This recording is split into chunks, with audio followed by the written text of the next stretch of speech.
Coopers, Troopers, welcome back for your last recorded video for Chapter 16. This is for your study guide as we review for your test that you'll take this week.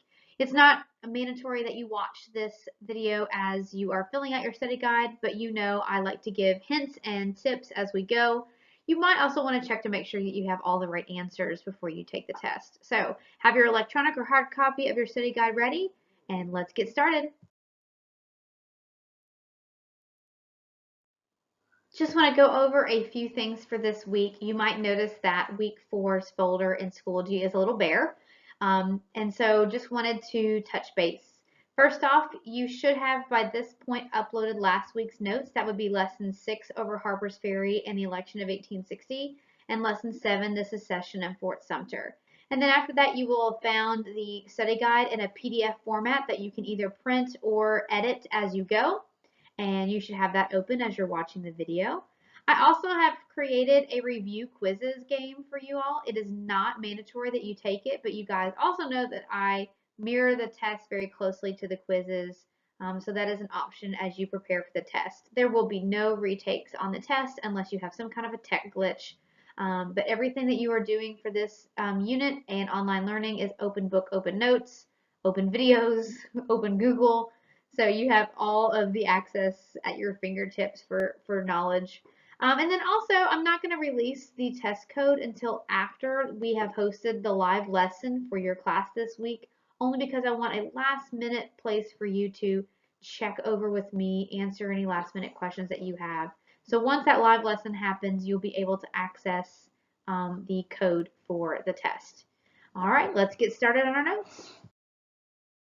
So I first want to start off by saying that the PDF, if you've downloaded or printed it, it actually had the back page as the first page and the front page as the last page. So I'm actually starting on the page that has the 7 boxes, and you'll see this text at the top left-hand side. That's how you know you're on the right side of the notes. So if you want to get yourself there as we get going. Before we talk about what happened in 1850 to 1860, which is where Chapter 16 focuses in on, we just need a little bit of background knowledge about where slavery stood in America. So slavery was introduced as of 1619 after tobacco was introduced in America to save Jamestown. And before 1820, slavery was all across the United States, but mainly focused or centralized itself in the South because of South's geographic needs. The fertile soil, the warm climate is perfect for growing crops, and that slave labor was really needed on plantations more than being house servants in the North. So that's why you're going to see the South depend on slavery a lot more. And then it wasn't until we see the politics of slavery intervene in the mid-1800s when the Missouri Compromise by Henry Clay was suggested, and that did 3 things. One, it is going to keep the balance in the Senate between free and slave states by allowing Missouri to enter as a slave state, making Maine a free state, and that solved the problem that was in front of them in 1820, but looking ahead, they knew that all future states would have issues as well. So they just drew a line on a map called the Mason-Dixon line or the Missouri Compromise line. I wrote it in the study guide as the Mason-Dixon line because on the test you'll see that term used more than the Missouri Compromise line. And that Mason-Dixon line basically stated that anything above the line, except for Missouri, would be free, and anything below it will be slave. Now this is important to Chapter 16 because until we see the Kansas-Nebraska Act, this is the law that we have to follow when it comes to adding territories and their slave status. So the first major event we see in Chapter 16 was the Compromise of 1850. And we needed the Compromise of 1850 because California had just applied to become a state, and it wanted to be a free state, and it caused a lot of controversy in Congress. The Compromise of 1850 was written by my main man, Henry Clay, and he's probably the only person that we can really account for in this chapter that did his best to calm the tensions over slavery with his ideas of compromise. We talked about what events are fire, in other words, what fueled the flames to lead to the Civil War, and then what issues tried to calm the tensions down or were ice toward that. And probably Henry Clay is the best to categorize himself as the ice of this chapter. So in the Compromise of 1850, 4 terms were made. The first 2 were that free states get California admitted. And so California will be a free state, but with the admission of California as a free state in the Compromise of 1850, it would give free states an advantage over slave states. Now, John C. Calhoun actually threatened to have South Carolina secede from the Union because he believed that state rights are more important than the Union. He was really upset that California would upset the balance of free and slave states. The free side of Congress also got the slave trade banned in Washington, D.C., meaning you could still own slaves in Washington, D.C., our nation's capital, but you cannot trade for any more of them.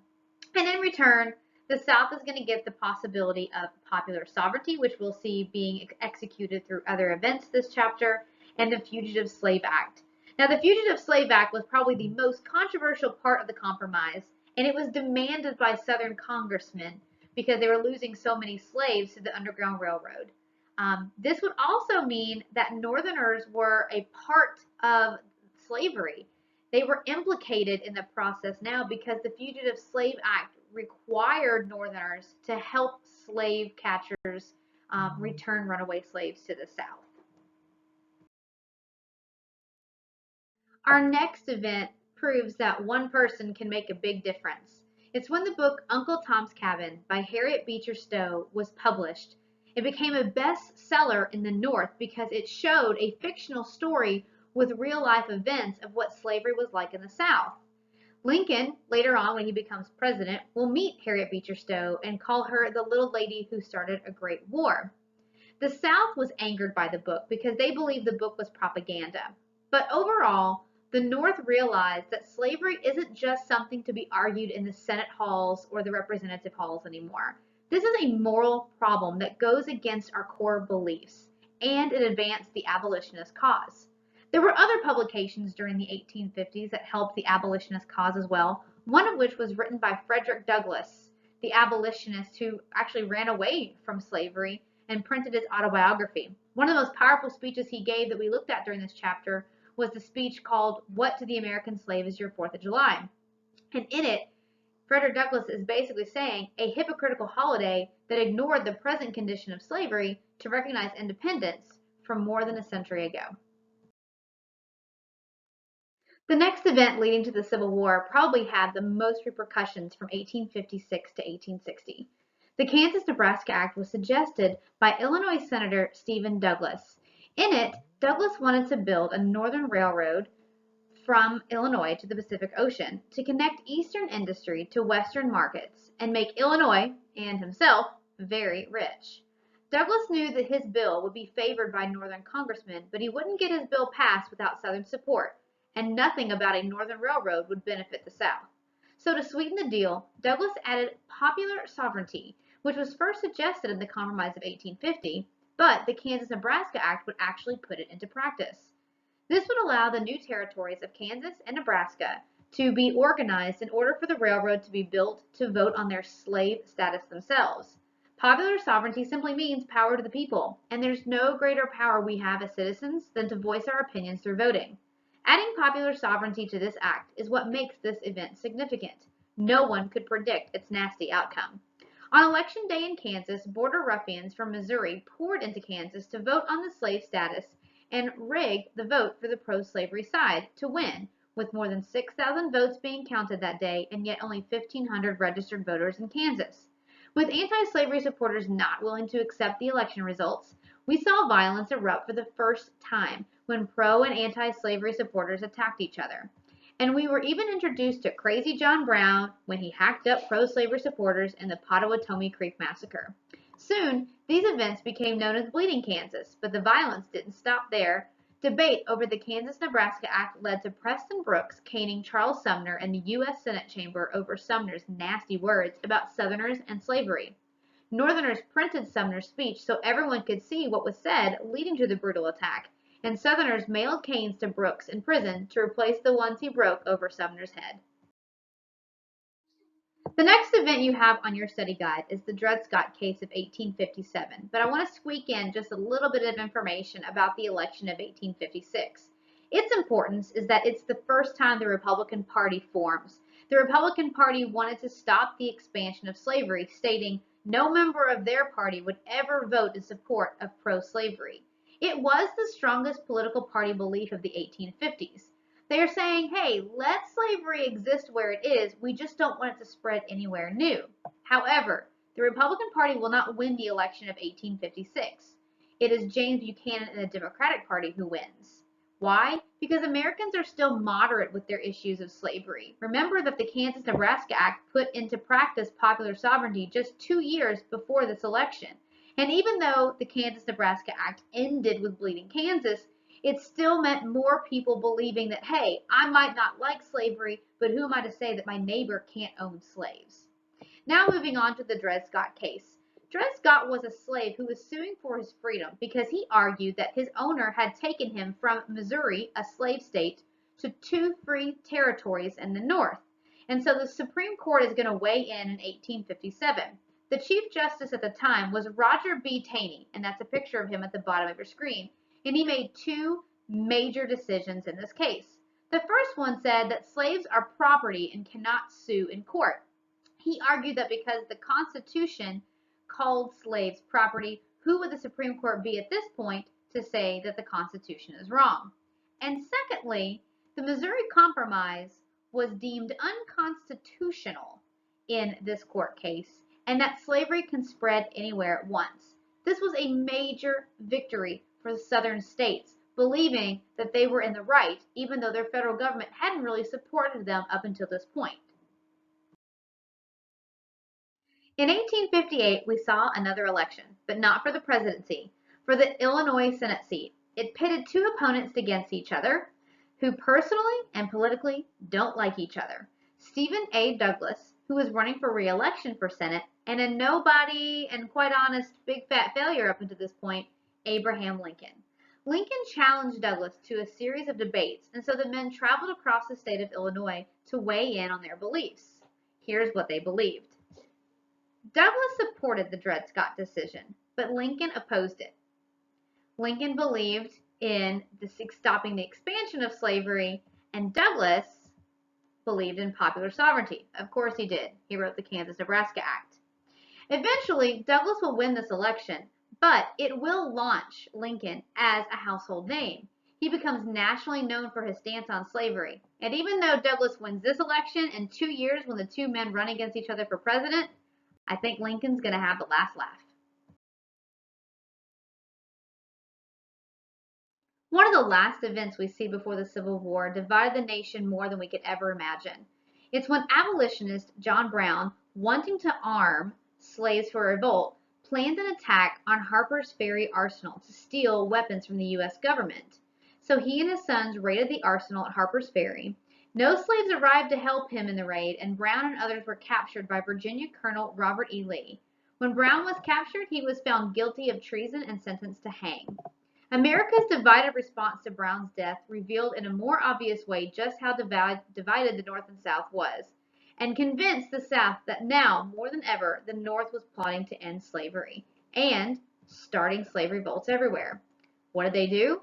Well, the North rang church bells in mourning for Brown's death and called Brown a martyr, or a person who's willing to die for a cause.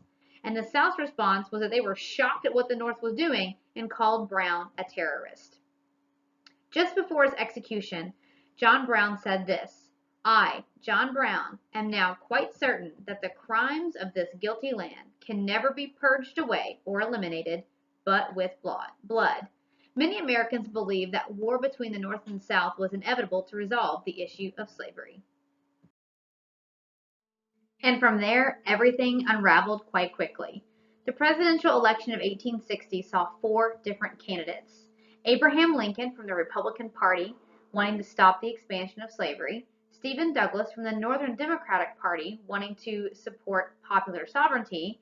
John Bell from the Constitutional Union Party, who said, "We'll let you keep slavery and keep the Union intact, even though we're falling apart, and I have no plan on how to do that." And John Breckinridge from the Southern Democratic Party, who said slavery can stay and go wherever it wants. Lincoln will win this election, even though there's not a single Southern state who voted for him. Why? Because the Southerners just had too many choices. With 3 candidates in the South to vote upon, it watered down the votes for Breckinridge. The state of South Carolina immediately seceded when Lincoln won the election. They argued their state's rights. They believed that now that the federal government was ruled by a Republican Party who wanted to stop the expansion of slavery, that this new federal government would not have their best interests at heart. So Lincoln was left with some very cautious words to say at his inaugural address.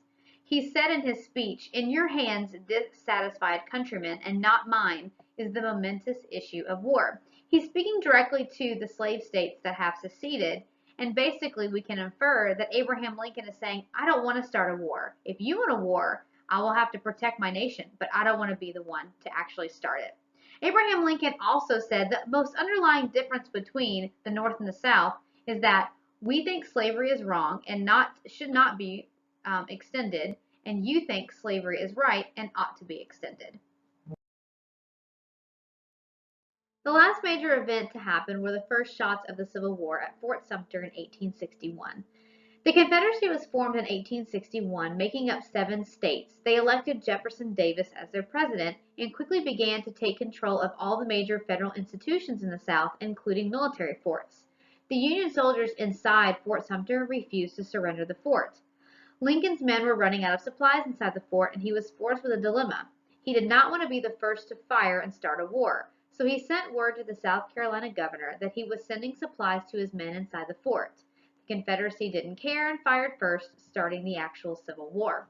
Now, from there, Lincoln called for volunteers, and 75,000 enlisted in the Union Army, which caused 4 more Southern states to secede. So what actually caused the Civil War? I think it is major obvious that slavery and disagreements over slavery over the last 200 years, but more pinpointing over the last 10 years up until 1861, causes the Civil War, but also the South's argument that their states' rights had not been protected. And then another question that you need to consider as a historian is what took it so long to get to an actual war, to get it to bloodshed? Well, obviously the growing division between the North and the South. People don't just wake up one day and just decide to kill someone. The anger and the tension are going to build. After failed compromise, violence, and extreme actions, both sides realized that the dispute had escalated all the way to bloodshed. And last but not least, I think there was a fear of economic fallout in America. Many feared what would happen to America's economy. The northern industry depended on southern crops, and without King Cotton, America and Europe's economy would both suffer. And at the bottom of the page, you have a matching activity. Match each person to their major contribution. No, I'm not going to give you the answers here. I got to dangle some bait to get you to come to our live lesson to check over your answers. Good luck as you study, and we'll see you in the live lesson this week.